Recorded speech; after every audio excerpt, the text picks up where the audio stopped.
Commercial de Donald Trump. Oui, c'est une petite victoire pour lui. Une cour d'appel vient de rétablir les droits de douane tout juste annulés la veille par le tribunal de commerce international des États-Unis. Alors Antoine Hollard, on vous retrouve depuis Washington pour BFM Business. Les taxes sont donc maintenues le temps que l'appel soit jugé sur le fond. Donc le programme commercial de Trump reste menacé.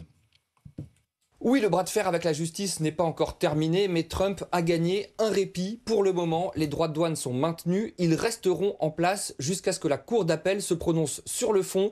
En attendant, le président américain est toujours autorisé à mener sa guerre commerciale. Alors le répit sera peut-être de courte durée. Comme s'il anticipait une défaite en appel, Trump évoque déjà la possibilité d'un recours devant la Cour suprême. Dans une très longue diatribe sur son réseau social, le président américain explique que ce sera le seul moyen de mettre fin aux attaques de juges gauchistes. Faut rappeler que la Cour suprême est dominée par des juges très conservateurs et très favorables à Donald Trump. Le président américain, en tout cas, est déterminé à aller jusqu'au bout. Ces droits de douane sont un enjeu fondamental pour lui. C'est d'abord une arme diplomatique dans son bras de fer avec la Chine ou l'Europe.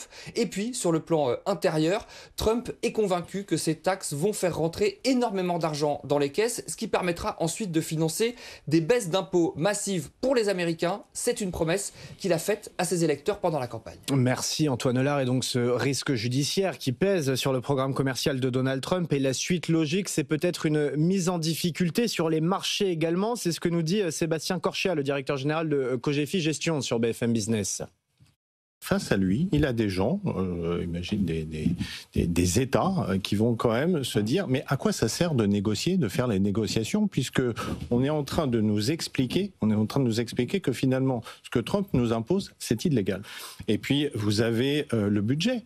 Je vous rappelle que le budget, c'est quand même alimenté, selon Trump, en termes de recettes, par les droits de douane. Donc si on vous dit que les droits de douane, c'est pas légal, vous pouvez imaginer que les marchés de taux vont réagir. Alors la bourse s'enflamme et ça va amener, à mon sens, beaucoup plus d'incertitudes.